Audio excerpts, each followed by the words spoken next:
শুরু করছি বাংলা বলছে। আরজি করের নারকীয় ঘটনার পর ৩ সপ্তাহ পার। সিবিআই তদন্তভার হাতে পাওয়ার পর কেটে গেল ১৫টা দিন। তদন্ত চলছে যথারীতি। প্রত্যেক দিন সকালে হাজিরা দিয়ে চলেছেন সন্দীপ ঘোষ। দিকে দিকে মিছিল, মিটিং, কর্মসূচি। প্রশ্ন হচ্ছে, শেষ পর্যন্ত আমরা কি সঠিক দিক নির্দেশে রয়েছি? তদন্ত কি সঠিক পথে রয়েছে? প্রতিবাদের যে ফর্ম দেখা গেছে তার কিছু নিয়ে ইতিমধ্যেই নানান প্রশ্নচিহ্ন দেখা দিয়েছে। অনেকেই আশঙ্কা করছেন যে কোথাও আসল বিষয় থেকে আমরা দূরে সরে যাচ্ছি না তো। আর এরই মধ্যে চাঞ্চল্যকর অডিও ক্লিপ ভাইরাল হয়েছে সোশ্যাল মিডিয়ায়। প্রথম থেকেই পরিবার যে অভিযোগটা করে আসছিলেন যে তাদের প্রথমে বলা হয় মেয়ে অসুস্থ, তারপর বলা হয় আত্মহত্যা। সেই অডিও ক্লিপ এই মুহূর্তে ভাইরাল, যেখানে ৩ অডিও ক্লিপে অর্থাৎ ৩বার ফোনে ৩ রকমের বয়ান, যা রহস্যকে আরও ঘনীভূত করছে। এই সব নিয়ে আমরা আলোচনা করব। আমাদের সঙ্গে যারা উপস্থিত রয়েছেন তাদের সঙ্গে পরিচয় করিয়ে দিই। তৃণমূল কংগ্রেসের পক্ষ থেকে অরূপ চক্রবর্তী, বিজেপির পক্ষ থেকে তরুণ জ্যোতি তিওয়ারি, কংগ্রেসের পক্ষ থেকে চন্দন ঘোষ চৌধুরী রয়েছেন, রাজনৈতিক বিশ্লেষক সাংবাদিক সুমন ভট্টাচার্য। আমি আলোচনায় আসবো, তার আগে আপনাদের দেখাবো ৯ আগস্ট এই চিকিৎসক পড়ুয়ার মৃত্যুর পর তাঁর সোদপুরের বাড়িতে ফোন করেন হাসপাতালের তৎকালীন অ্যাসিস্ট্যান্ট সুপার। সেই ফোনের অডিও ক্লিপ ভাইরাল, দেখুন। ভাইরাল অডিও ক্লিপ, সত্যতা যাচাই করেনি কলকাতা টিভি। আমি অ্যাসিস্ট্যান্ট সুপার বলছি, আমি ডাক্তার বলছি না। ডাক্তার নেই হবে কেউ? আপনার মেয়েকে আমরা এমার্জেন্সিতে নিয়ে এসেছি, আপনারা আসুন, এসে যোগাযোগ করুন। আরজিকর হাসপাতালের জরুরি বিভাগের 4 তলায় সেমিনার হলের ভেতর উদ্ধার হয় পড়ুয়া চিকিৎসকের দেহ উদ্ধারের পর আরজিকর হাসপাতাল কর্তৃপক্ষ ফোন করে সোদপুরে নিহত চিকিৎসকের বাবা মাকে। পরিবারকে ফোনে কি বলেন আরজিকরের তৎকালীন অ্যাসিস্ট্যান্ট সুপার? ওর একটু শরীরটা খারাপ হয়েছে, আপনারা কি একটু আসতে পারবেন ইমিডিয়েট? কেন, কি হচ্ছে? কি ওর শরীরটা খারাপ, আমরা ভর্তি করাচ্ছি ওকে, আপনি কি ইমিডিয়েট একটু আসতে পারবেন? কি হচ্ছে কি সেটা বলবেন তো? সেটা তো ডাক্তাররা বলবে আপনারা এলে। আমরা আপনার নাম্বারটা জোগাড় করলাম, করে জানালাম যে বাড়ির লোক হিসেবে আপনারা একটু তাড়াতাড়ি আসুন। কি হচ্ছে সেটা বলো না তুমি। পেশেন্ট শরীরটা খারাপ, ভর্তি হয়েছে হসপিটালে, বাকিটা আপনারা এলে ডাক্তার বলবে। ওর কি জ্বর হয়েছে?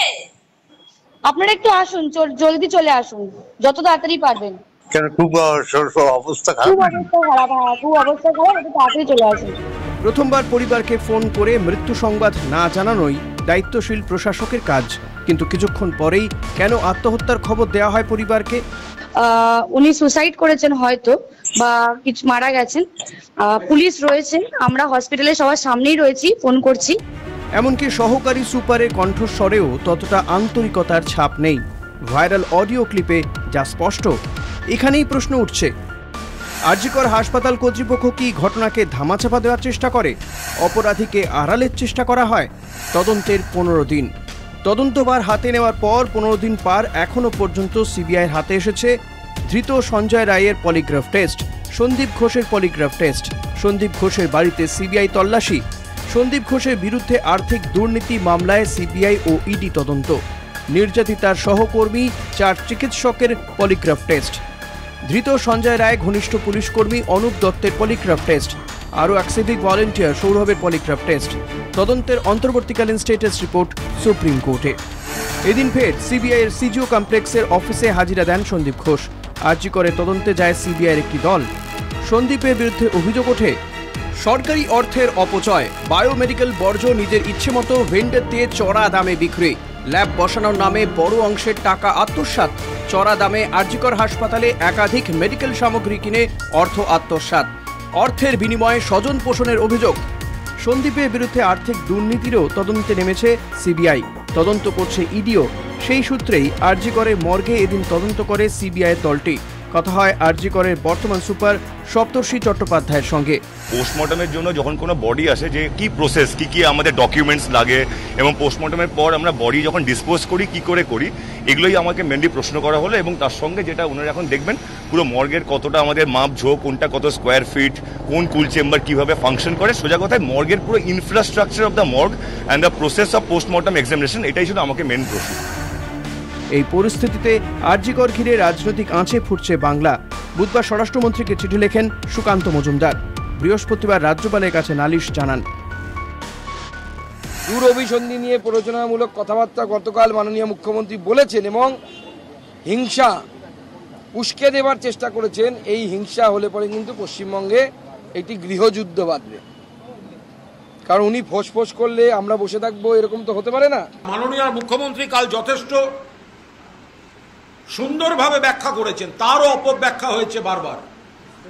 বারবার বলা হয়েছে ডাক্তারদের হুমকি দেওয়া হয়েছে, কোনো হুমকি মুখ্যমন্ত্রী দেননি। আরজি কর কাণ্ডে 9 অগস্টের পর থেকে বাংলা দেখেছে মেয়েদের রাত দখল, দেখেছে আরজি করের তাণ্ডব, দেখেছে ছাত্র সমাজের মিছিল থেকে হিংসা, তাণ্ডব, বিজেপির বাঁধ। বাংলা এখনো পায়নি, সেটা হলো নির্যাতিতার বিচার। কলকাতা টিভি। এই মুহূর্তে ডিসি সেন্ট্রাল ইন্দিরা মুখার্জি তিনি সাংবাদিকদের মুখোমুখি হয়েছেন, আমরা সেখানেও যাব। আমি তার আগে অরূপের কাছে আসবো। অরূপ, বাড়িতে ফোন করা হয়েছে, এটা খুব স্বাভাবিক, আমরাও জানি যে সেটা যদি আমরা মাথায় রাখি যে সাধারণভাবে মৃত্যু সংবাদ, বিশেষ করে যদি সেটা খুব শকিং একটা আনটাইমলি মৃত্যু হয়, তাহলে তো অবশ্যই যে কোনো মৃত্যু সংবাদই পরিবার পরিজনকে সরাসরি দেওয়াটা অ্যাভয়েড করা হয়। অসুস্থ হয়েছে বা কিছু দরকার অসুবিধে হয়েছে এরকম বলা হয়, কিন্তু তাহলে 3-3বার বয়ান বদল এবং আত্মহত্যা, মনে হয় আত্মহত্যা, একদম একবার এমার্জেন্সিতে নিয়ে যাওয়া হচ্ছে। ওপি একদম ঠিক কথা বলেছেন আপনি, এই বিষয়ে আপনার সাথে আমি সম্পূর্ণ সহমত। প্রথম কথা, যদি কোনো আনন্যাচারাল ডেথ হয় এরকম ক্ষেত্রে সাধারণত প্রথমেই পরিবারকে এক্সট্রিম খবরটা দেওয়া হয় না, সেটাকে সচেতনভাবেই এড়িয়ে গিয়ে বলা হয়। কিন্তু এক্ষেত্রে যে জায়গাটা সন্দেহের জায়গাটা উঠছে যে আত্মহত্যার কথা কেন বলা হয়েছে, এবং সেটাও অ্যাসিস্ট্যান্ট সুপার পরিচয়, শুধু আত্মহত্যার কথা না, তিনবার ভার্সন বদলানো হয়েছে। সেক্ষেত্রে খুব স্বাভাবিকভাবেই দেখুন দুটো জিনিস, একটা হচ্ছে যে এই কল রেকর্ডিংটা কোট অ্যান্ড কোট, সেটা যাই হোক না কেন, সেটা আমার মনে হয় অনেক আগেই সিবিআই এর কাছে দেওয়া উচিত ছিল তদন্তের সুবিধার্থে। যাই হোক, দিয়েছেন কিনা সেটা তো আমরা জানি না, বা সমাজ মাধ্যমে যদি আছে তাহলে এতদিন পরে এলো কেন? প্রথমত এটা অনেক আগে আসলে বোধহয় তদন্তে, মানে সত্যি আমরা যদি সবাই নির্যাতিতার পরিবারের প্রতি আমরা সবাই সহমর্মী, আমরা যদি সবাই চাই যে সবার আগে দোষীদের গ্রেপ্তার হোক, তাহলে এই কল রেকর্ডিং আরো অনেক আগে আসা উচিত ছিল, এতদিন পরে আসা উচিত ছিল। কি উচিত ছিল? ধরতে গেলে প্রথম দিনই সন্দীপ ঘোষকে জিজ্ঞাসাবাদ করা উচিত ছিল, তারপর সন্দীপ ঘোষকে ছুটিতে পাঠিয়ে দেওয়া উচিত ছিল। এবার ধরুন সিবিআই এর ওখানে সন্দীপ ঘোষ গত 16 দিন ধরে, আজকে ধরুন 21 দিন হয়ে গেছে, প্রথম 4 দিন 13 দিন ধরে যাচ্ছে না, 9 তারিখ থেকে আজকে 29 তারিখ, 21 দিন, সন্দীপ ঘোষ 13 দিন ধরে যাচ্ছে। 21 দিনের মধ্যে সিবিআই ইন্টারোগেশন নিয়েছে 4 দিনের মাথায়, অর্থাৎ সিবিআই এর হাতে তদন্তটা চলছে লাস্ট 16-17 দিন ধরে। তার মধ্যে 16 দিন, হ্যাঁ 16 দিনের কাছাকাছি। এবার সেই জায়গায় দাঁড়িয়ে সন্দীপ ঘোষকে তো সিবিআই মোটামুটি এখন ওই সপ্তাহে 6 দিন সে সিবিআই অফিসে ডিউটি করছে মেডিকেল প্র্যাকটিশনার হিসাবে, আর একদিন বাড়িতে ওয়ার্ক ফ্রম হোম করছে কিনা আমরা বুঝতে পারছি না। তো এই ঘটনার ক্ষেত্রে মূল স্টেক হোল্ডার যিনি, তিনি হচ্ছেন সেই মেডিকেল কলেজের কনসার্ন প্রিন্সিপাল বা সন্দীপ ঘোষ। তাহলে সন্দীপ ঘোষকে সিবিআই এতদিন ধরে জিজ্ঞাসাবাদ করে আজকে যখন এই কল বিরত করে আমরা সরাসরি চলে যাই ডিসি সেন্ট্রাল ইন্দিরা মুখার্জি তার প্রেস কনফারেন্সে। 3টের সময় কিন্তু ঢাকা দেওয়া ছিল, সেটা কিন্তু, আর যেটা আপনারা লাল বলছেন সেটা আমি আপনাদের একটু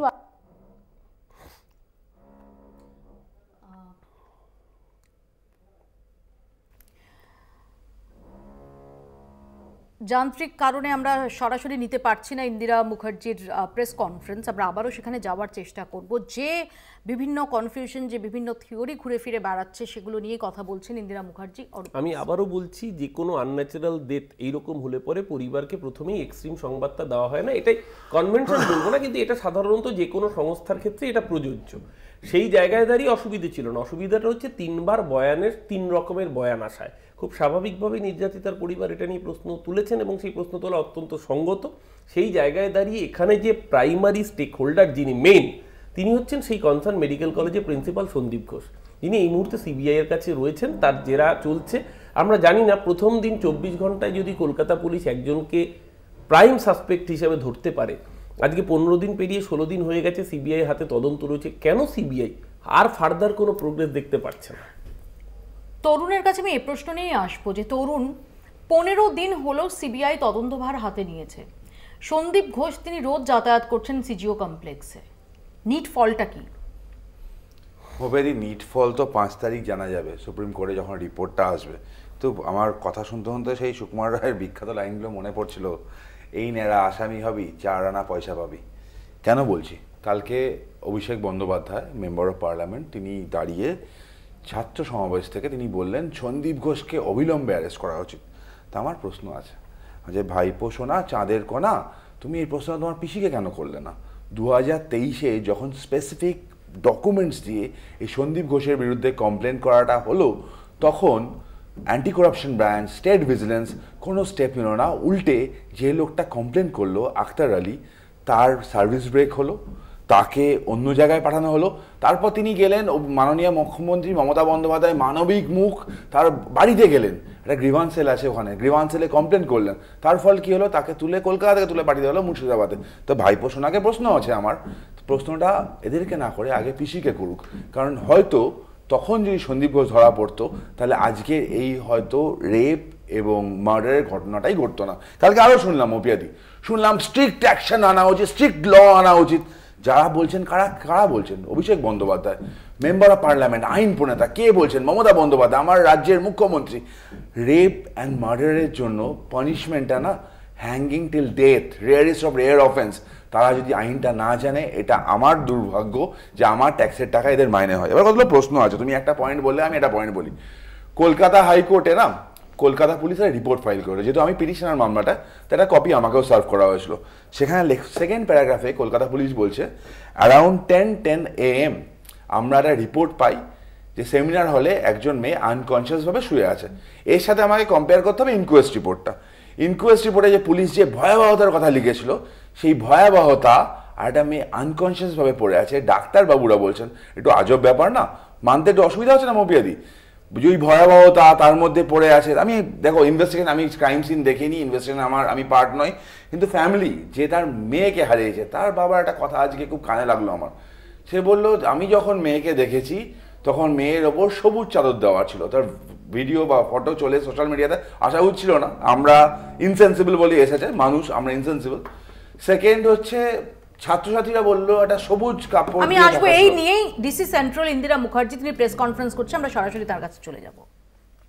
That our photography and videography session had started at around 12:25 p.m. on that particular day, and the photography and videography was done in phases, not only during the seizure process, during inquest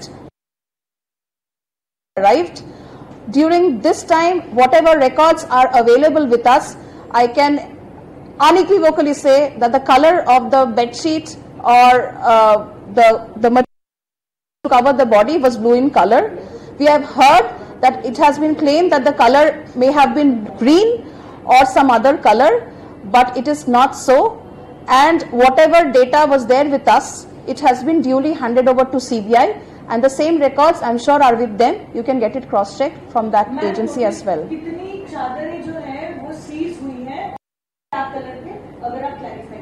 देखिए seizure list अभी मेरे सामने नहीं है क्योंकि case चला गया है सीबीआई के पास।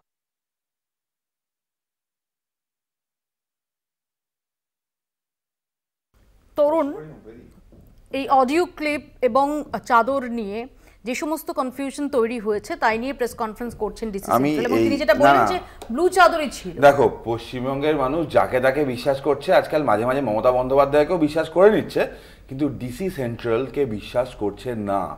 কেন করছে না? নির্যাতিতার বাবা মা বিশ্বাস করছে না। তারা আগের যে প্রেস কনফারেন্স ছিল, প্রেস কনফারেন্স পর বাবা মা পরিষ্কার বলল যে ডিসি সেন্ট্রাল মিথ্যে কথা বলছে। তার প্রমাণটাও দিচ্ছি আমি। সুপ্রিম কোর্টে যখন মামলা হচ্ছিল সেখানে সবাই শুনেছি আমরা, কপিল সিব্বল টাইমলাইন দিচ্ছিল না, কোর্ট রেগে মেগে বললেন রেসপন্সিবল কাউকে ডাকুন, আপনার টাইমলাইন ম্যাচ করছে না।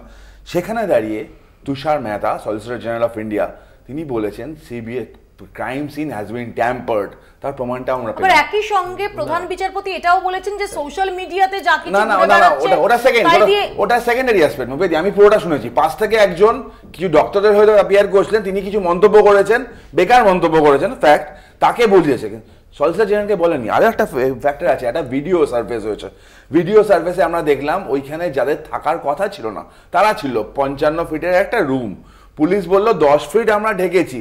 ক্রাইম সিন তো টোটালটা, নতুন করে ক্রিমিনোলজি শিখতে হবে নাকি? আমার মানে এতকাল ধরে প্র্যাকটিস করে আসছি, ক্রিমিনোলজি নতুন করে শিখবো ডিসি সেন্টারের কাছ থেকে? প্রশ্ন তরুণ,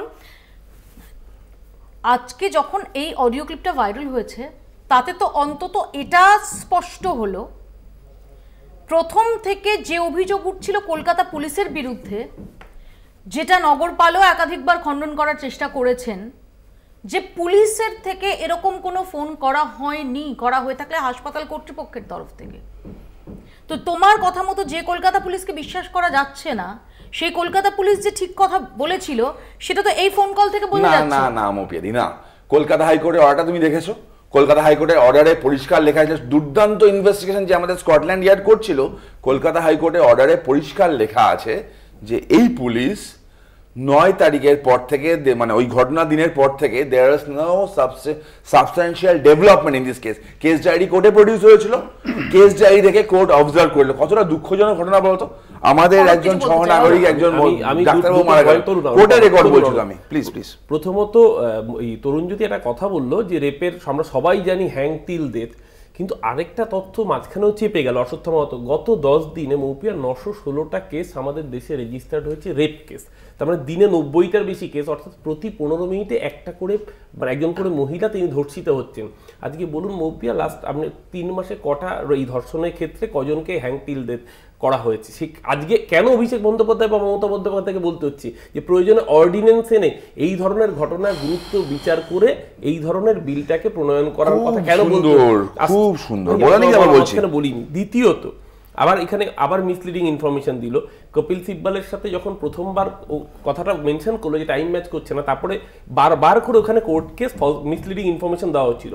10:10 প্রথমে আনন্যাচারাল ডেথ জিডি দায়ের করা হয়, তারপরে যখন ফাইনালি পিএম হয়, ইনকোয়েস্ট হয়, সমস্ত কিছুর পর ক্রিমেশনের পরে যখন সাম আপ জিডি হয়, সাম আপ জিডিতে রাত 11টার সময় 11:10 হয়েছিল, যেটাকে কোর্টে সুপ্রিম কোর্টে রেফার করেছিলেন এবং যখন টাইম স্ট্যাম্প ধরে দেখিয়ে দিয়েছিলেন, তারপরে ফাইনাল এফআইআর 11:40 তখন সুপ্রিম কোর্টে সিবিআই নিজে বলেছিলেন যে আপনারা এবার টাইম স্ট্যাম্প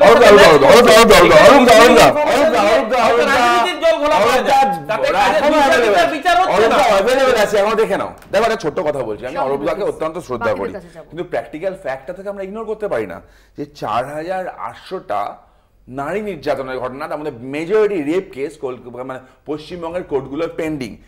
2019 সালে 123টা ফাস্ট ট্র্যাক কোর্ট করতে বলেছিল, ফাস্ট ট্র্যাক কোর্টগুলো হয়নি। তোমার এনসিআরবি রিপোর্ট না, এনসিআরবি রিপোর্ট তোমরা রেজিস্টার করো না, বাংলা তোমরা বাংলা রেজিস্টার করো না, কথা বলছো তোমরা এই টাকা দাও, এত আছো এই লেকচারে বলে 10 লাখ টাকা দিয়ে দিতে পারি আমরা, 15 লাখ টাকা দিয়ে দিতে পারি আমরা, কমপ্লেইন দাও তোমরা, কমপ্লেইন দাও না। এক সেকেন্ড, আমি আসবো অরূপের কাছে, আসবো তরুণের কাছে, আসবো চন্দনদার কাছে আসি। চন্দনদা, প্রচুর রেটরিক আমরা দেখছি, প্রচুর তর্ক বিতর্ক আমরা দেখছি, প্রচুর মিছিল মিটিং কর্মসূচি আমরা দেখছি, অভিযান দেখছি, বন্ধ দেখছি, ফাইনালি নিটফলটা কি? দেখো, একটা জিনিস আমি একেবারে শুরুতে বলি, আমরা যারা প্যানেলে এখানে বসে আছি একটা সেন্সিটিভ ইস্যু নিয়ে আলোচনা করছি, আমাদের বুঝতে হবে আমরা রেগে যাচ্ছি না আমরা ব্যথিত। মানে আমার প্রশ্নটা হচ্ছে যে এটা তার্কিক প্রশ্ন নয়, প্রশ্নটা হচ্ছে কনভিকশন। এক্স্যাক্টলি নতুনভাবে কিছু বলার নেই, ইট ইজ অ্যাঙ্গুইশ। এই অ্যাঙ্গুইশের জায়গায় দাঁড়িয়ে যারা সরকার পক্ষ অর্থাৎ রাজ্যের ক্ষেত্রে বা কেন্দ্রের ক্ষেত্রে বা সিবিআইয়ের ক্ষেত্রে আমরা কেউ প্রোটোটাইপ স্টেটমেন্ট দিতে পারি না। ইনফ্যাক্ট কি ঘটেছে আর কি ঘটলো, কি অবস্থাতে ঘটলো, এর ক্ল্যারিফিকেশন যারা দেবেন তারা শুরু থেকে দেন। আমার এখানে সুমনদার কাছে প্রশ্ন, যে সুমনদা এত রকমের আমরা থিওরি পাচ্ছি, এমনকি প্রচুর মিসলিডিং, আমরা সেই প্রসঙ্গের পরে আসবো যে প্রতিবাদ, ডেফিনেটলি প্রতিবাদের দরকার আছে, কিন্তু প্রতিবাদ করার জন্য একটু দায়িত্বশীল যত্নশীল হওয়াটাও প্রয়োজন, আমি সে প্রসঙ্গেও পরে আসবো।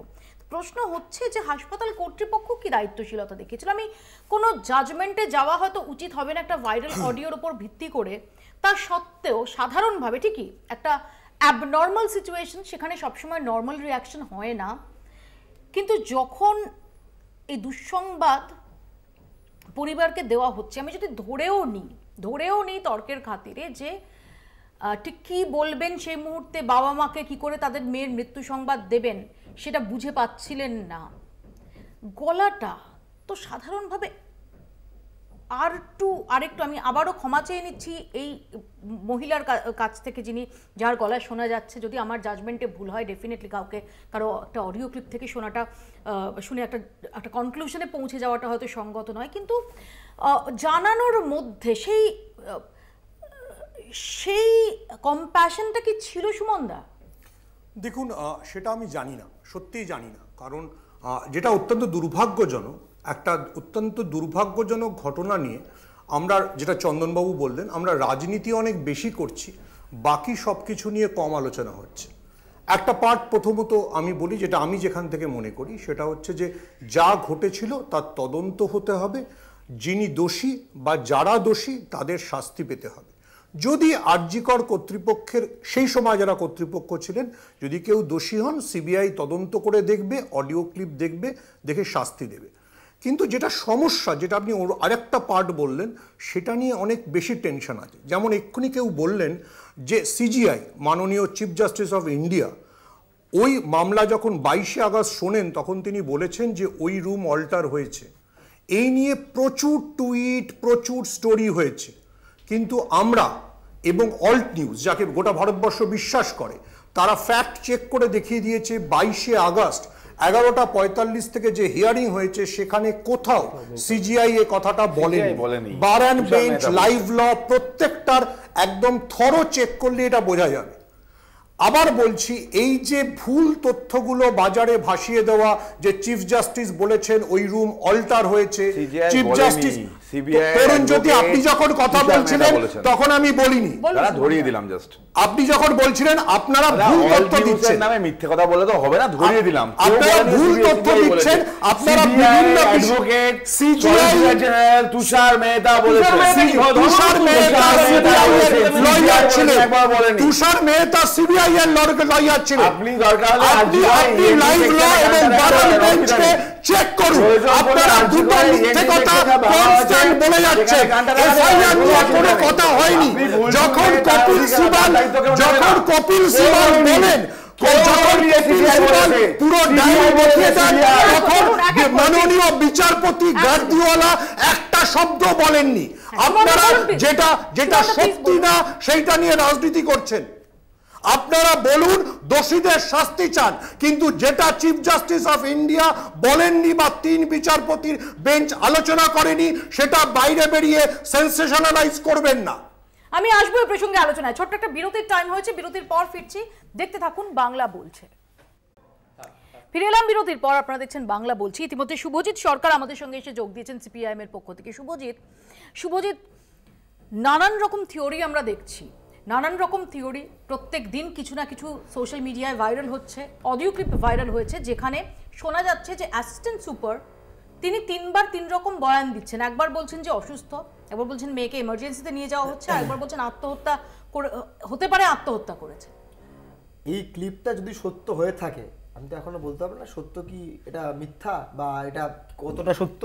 যদি সত্য হয়ে থাকে, তাহলে যদি ওই ভয়েসটা শোনা যায়, শোনার মধ্যে দিয়ে দেখা যাবে যে ভাষায় ওই যাকে বলা হচ্ছে অ্যাসিস্ট্যান্ট সুপার, তিনি যে ভাষায় কথা বলছেন, একটা পিতা একজন মানে কন্যাকে হারিয়েছে, ওই সময় তার মানসিক অবস্থার মধ্যে দাঁড়িয়ে থেকেও যে সে নিজেকে ধরে রাখতে পেরেছিল, এবং যে পরিস্থিতি 3বার ফোন করেছে। প্রথমে বললো অসুস্থ, আপনি চলে আসুন, তারপরে দেখলাম বললো যে খুব অসুস্থ, ইমার্জেন্সি, কিন্তু কি হয়েছে কী রোগ বলতে পারছে না। তারপর 3 নম্বর বার বললো হয়তো আপনার মেয়ে সুইসাইড করেছে।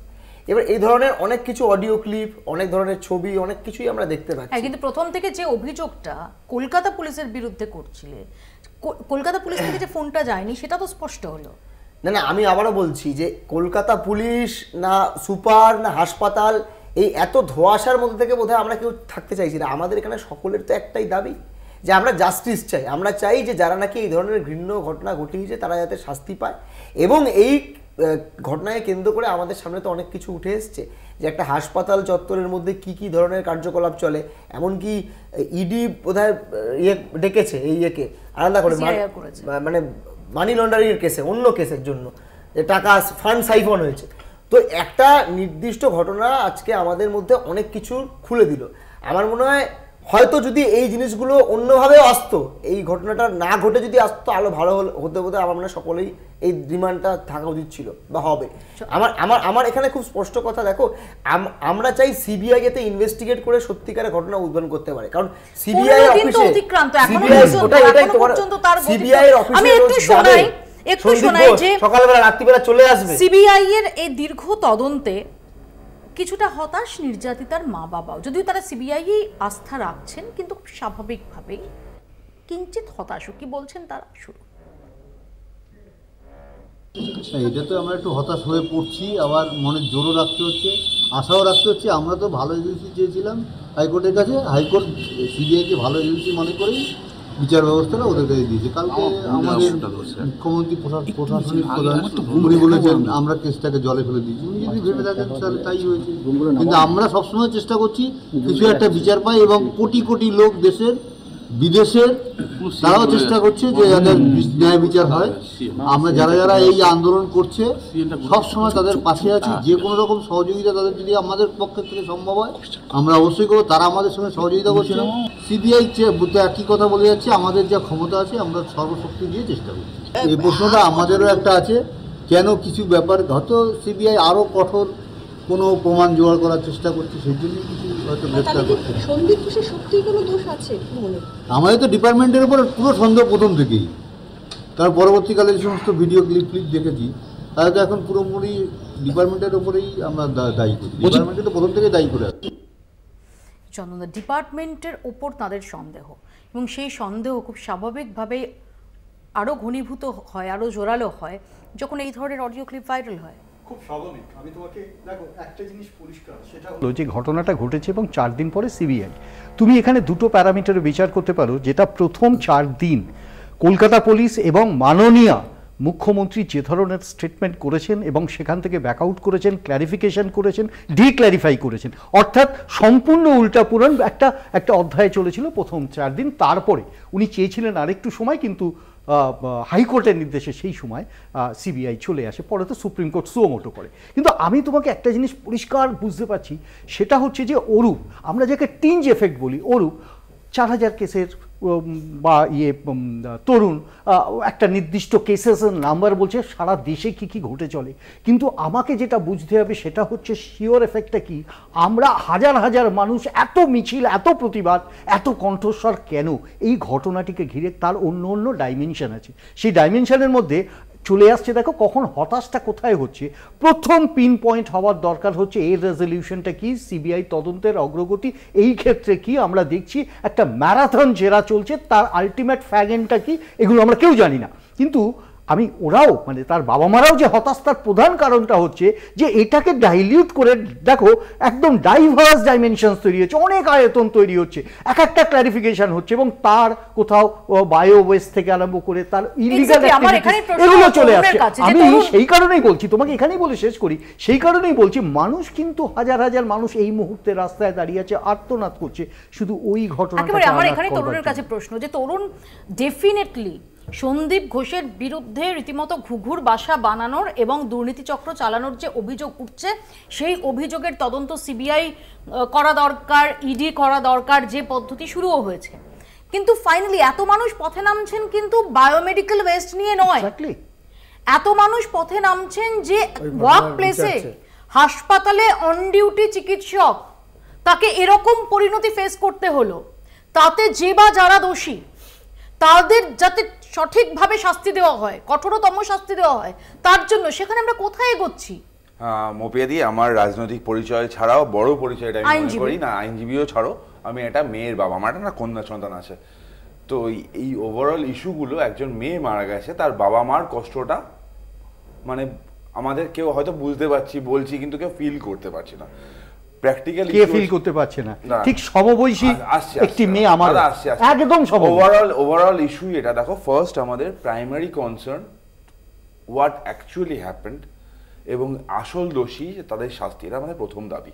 সেকেন্ড, আমি আবার বলছি, আমি প্রথম দিন থেকে বলছি, আমি আবার বলছি, লয়ের গাট ফিলিং বল না, সেই লয়ের গাট ফিলিং অনুযায়ী this is not a simple case of rape and murder.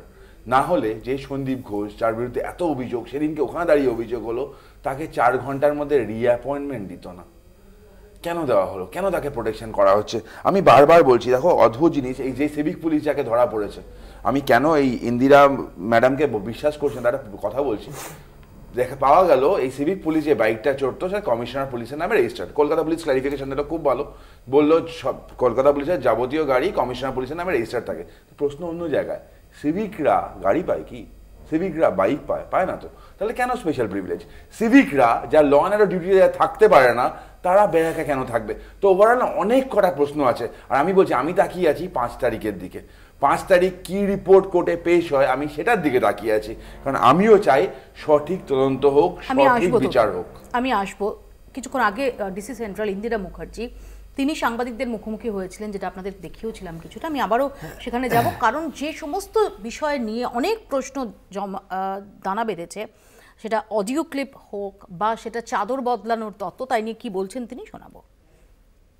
লাল নীল সবুজ এই 3টি চাদরের বিষয় সামনে এসেছে, আপনারা কি শুধু নীল চাদর পেয়েছেন? আমরা নীল চাদর পেয়েছি। আমাদের ফটোগ্রাফি, ভিডিওগ্রাফি ডিউরিং ইনকোয়েস্ট এবং during forensic and during seizure একটাই কিন্তু কালার ছিল, সেটা হচ্ছে গিয়ে চাদরের রং কিন্তু নীল। অন্য কোনো কালারের উল্লেখ কিন্তু আমাদের রেকর্ডসে নেই, কোনো এভিডেন্সে নেই।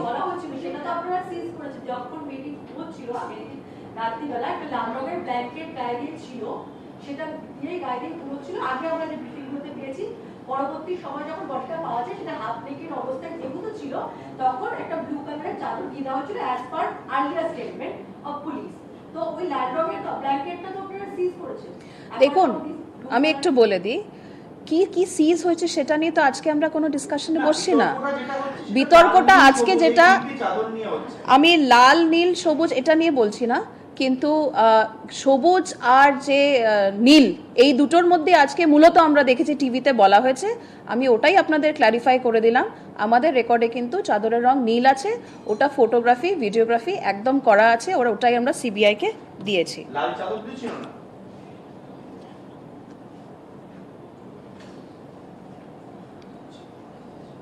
স্যার। তরুণ, নীল চাদরের রেকর্ডে আছে এবং সেটাই সিবিআইকে দেওয়া হয়েছে। না, আমি আবার বলছি, উনাকে বিশ্বাস করতাম। আমি জানি না কি চাদর আছে, সত্যি আমি জানি না, আমি ফ্যামিলির ভার্সন শুনছিলাম।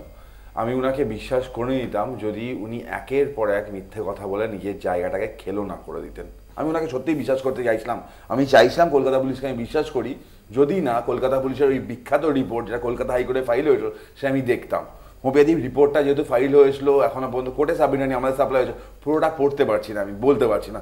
পুরোটা যদি বলি প্রত্যেক ছত্রে ছত্রে বয়ে যাবে যে কলকাতা পুলিশ কি সুন্দর কাজ করেছে, কার নির্দেশে করেছে জানা যাচ্ছে। পরিষ্কার কথা একটা জিনিস বুঝতে হবে, এই মামলা কিন্তু এই মুহূর্তে সুপ্রিম কোর্টের চিফ জাস্টিসের তত্ত্বাবধানে পুরো তদন্ত চলছে। সুতরাং এক্ষেত্রে কলকাতা পুলিশ যে স্টেটমেন্ট দিচ্ছে, প্রতিটা স্টেটমেন্ট কিন্তু সার্ভেলেন্সের মধ্যেই থাকছে এবং সেই সমস্ত ডকুমেন্টেড এভিডেন্স কিন্তু সুপ্রিম কোর্ট নিজে পর্যবেক্ষণ করবে। তাই এখানে ডেভিয়েশনের কোনো প্রশ্নই ওঠে না, উঠলে সুপ্রিম কোর্ট সেটা বিচার করবে, সেই বিচারের জায়গায় আমরা কেউ নেই। সুতরাং এই জায়গায় দাঁড়িয়ে আমাদের খুব পরিষ্কার বক্তব্য হচ্ছে জাস্টিসটা দেবে কে? জাস্টিসটা তো দেবে ইনভেস্টিগেটিং এজেন্সি।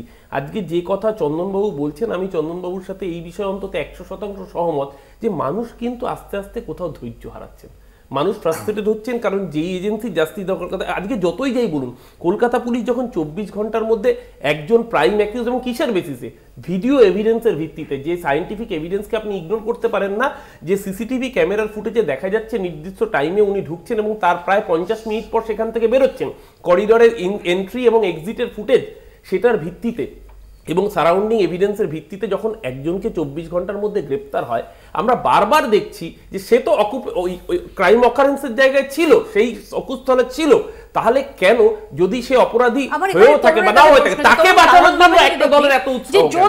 যদি ধরে নেওয়া যায় যে একাধিক লোক সেই ঘটনাটার সঙ্গে নির্দিষ্টভাবে জড়িত হতেও পারে, আমাকে বলতে দাও, তাহলে তো যে সিসিটিভি ফুটেজ দেখে সঞ্জয় রায়কে 12 ঘন্টারও কম সময় অ্যারেস্ট করেছে কলকাতা পুলিশ, সিবিআইও নিশ্চয়ই সিসিটিভি ফুটেজ দেখে আরো এক বা একাধিক লোক থাকলে তাকে অ্যারেস্ট করতো। খুব সম্প্রতি, বেশি দিনকার নয়, কামদুনি ডিভিশন বেঞ্চে রায়টা পড়েছিলে, কামদুনি জাজমেন্টে ফার্স্ট লাইন ছিল যার জন্য আমরা জানি সবাই অপরাধী, ওরা কোর্টও জানে ওরা অপরাধী, কিন্তু কোর্ট পানিশমেন্ট দিল না বিকজ দ্য কেস দাঁড়িয়েছিল শেকি ফাউন্ডেশনের ওপর। ধর তক্তা মার পেরে তাড়াতাড়ি করে কর, তাড়াতাড়ি করে কর, সে আসল দোষী আর শাস্তি পাক আর না পাক।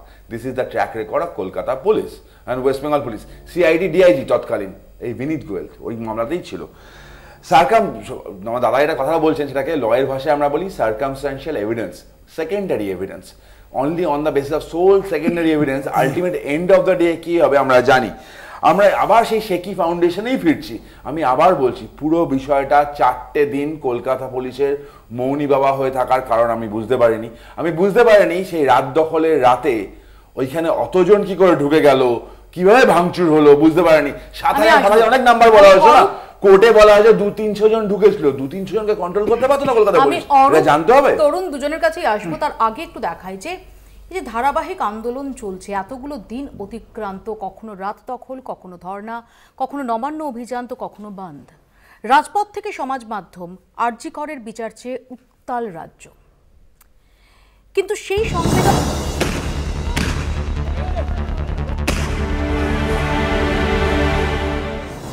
মর্মান্তিক এক মৃত্যু, ঘুমের ভিতর পৈশাচিক অত্যাচার, ক্ষত বিক্ষত শরীর, ফুসফুসে রক্ত জমাট বেঁধে মৃত্যু। নিজের শিক্ষা প্রতিষ্ঠানে চরম লাঞ্ছনা, ঘৃণ্য নির্যাতনের শিকার এক পড়ুয়া চিকিৎসক।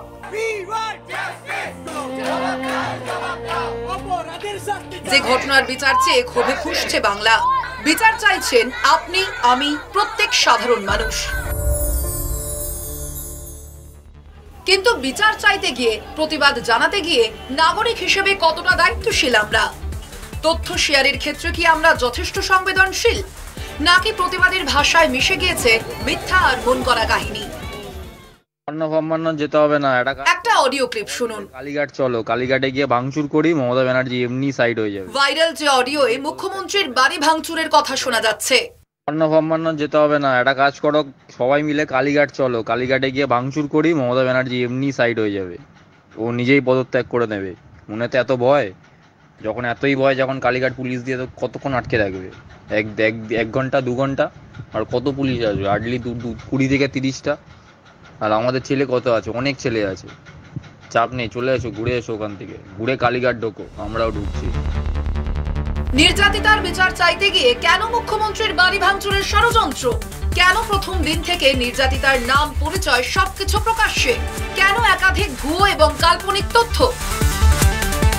সব চরিত্র কাল্পনিক। নির্যাতিতার বাড়িতে পুলিশ ফোন করে আত্মহত্যার কথা বলে। ধৃত সঞ্জয় রায় কোনো অপরাধ করেনি, পুলিশ সাজিয়েছে। নির্যাতিতার তলপেটের হাড় ভেঙে যায়, অর্থাৎ নেপথ্যে একাধিক অপরাধী। নির্যাতিতার মৃতদেহ ছিনতাই করে পুড়িয়ে দেয় পুলিশ। ময়নাতদন্তের রিপোর্টে মৃতদেহের শরীরে 150 গ্রাম শুক্রাণু। What has happened? Why? We have not done anything wrong. 9 August ঘটনার কয়েক ঘন্টার পর থেকেই সমাজ মাধ্যমে ঝড়ের গতিতে শেয়ার হতে থাকে এরকম একাধিক মন গড়া তথ্য। সমাজের দায়িত্বশীল অনেক পেশাদার, এমনকি কোনো চিকিৎসকও এই তথ্য বিশ্বাস করেন এবং শেয়ার করেন। ফেক নিউজের এই ভাইরাল গতি সমাজে ক্রোধের চেহারা নেয়, রাজনীতির নামে ফায়দা লুটতে।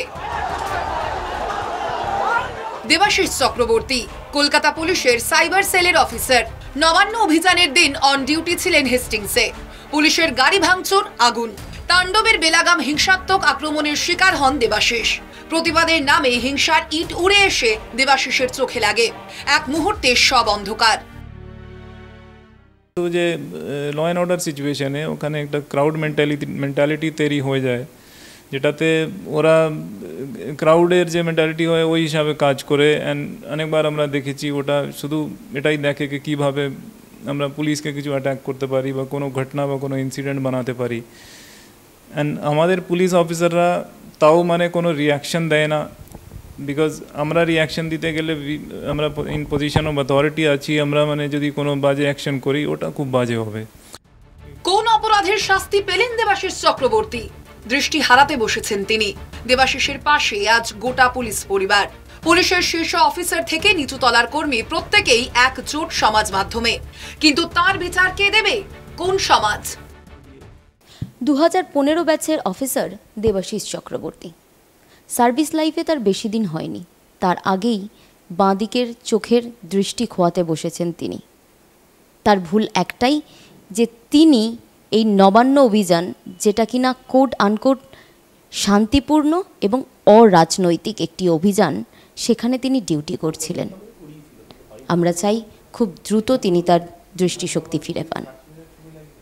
ক্যামেরায় সুবীর ঘোষের সঙ্গে রিয়া মাঝি, কলকাতা টিভি।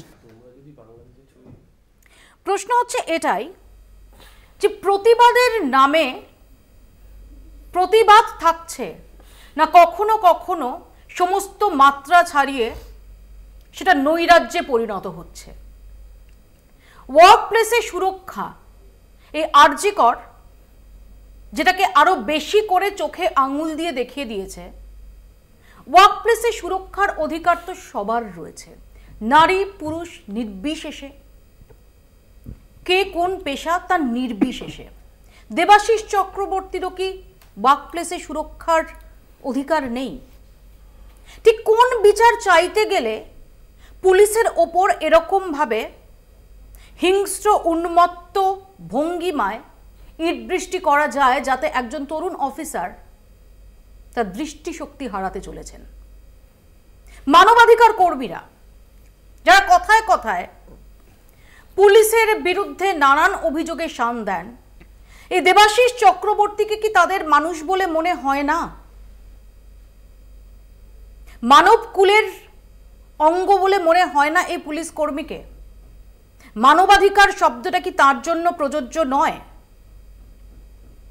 যাদের হাতে সুরক্ষার ভার, তারা যখন প্রতিহত করার চেষ্টা করছেন এই কোট আনকোট শান্তিপূর্ণ আন্দোলন, তখন এই রকম উন্মত্ত একটা পরিস্থিতির সৃষ্টি হলো কাদের মদতে এবং কেন? প্রশ্ন হচ্ছে, পুলিশ যদি সংযম না দেখাতো তাহলে কি আজকে মানবাধিকার কর্মীরা চুপ করে থাকতেন? উত্তরটা আমাদের সবার জানা। আর আমার এখানেই তরুণ, তোমার কাছে প্রশ্ন, এটা কি চিত্র? প্রতিবাদের নামে, শান্তিপূর্ণ প্রতিবাদের নামে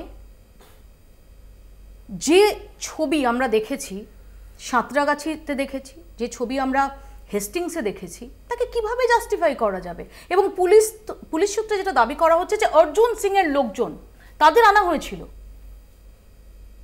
মোপেদি আমি দেখলাম যে পুলিশ অফিসারের চোখে আঘাত লেগেছে, তার চোখটা নষ্ট হয়ে গেছে, তাকে মানে সান্ত্বনা দেওয়ার ভাষা আমার কাছে তো অন্তত নেই।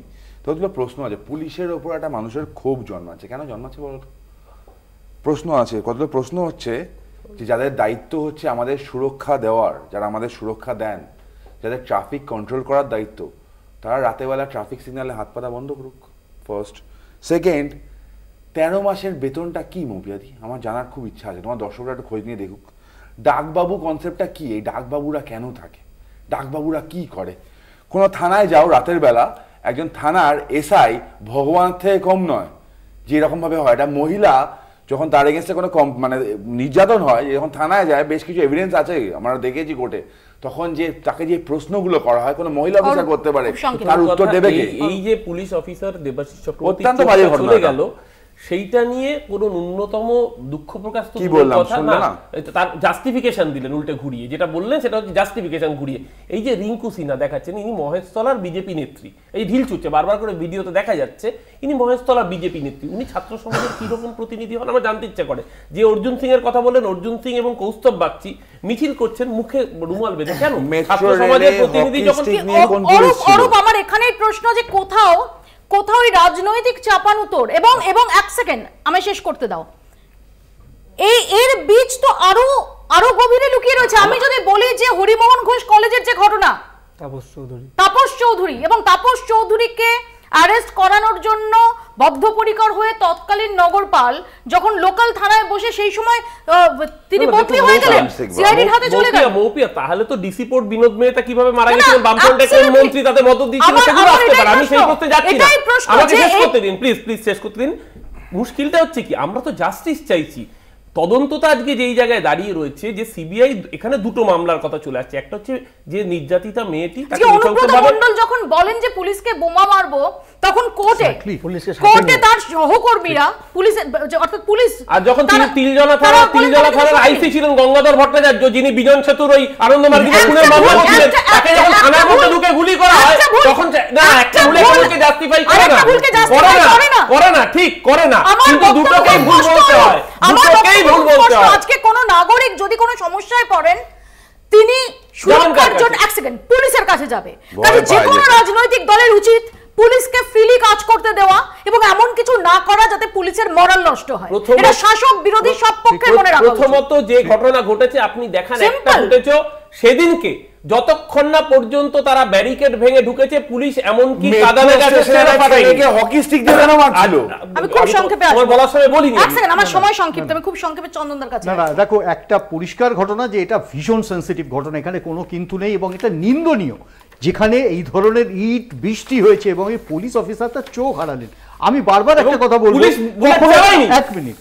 এক মিনিট আমি যেটা বারবার বলবার চেষ্টা করবো সেটা হচ্ছে যে আজকে ইনসেনসিটিভিটিকে আমরা ক্ল্যারিফাই করবার চেষ্টা করছি। মানে এখানে দাঁড়িয়ে পুলিশ কর্মী, আমি যদি গঙ্গাধর ভট্টাচার্যের কথা, আমরা তখন বিরোধিতার রাজনীতি করেছি, আমি বারবার বলছি, কিন্তু গত 13 বছর ধরে একটা সরকারের কন্টিনিউটি, তুমি যে রেফারেন্সটা করলে সেটা কিন্তু কন্টিনিউটি, তার মাঝখানে কিন্তু কোনো ব্রেক নেই। অর্থাৎ এই সরকারি যেদিনকে ওই পুলিশকে বার করে নিয়ে এসছে ওই সোকল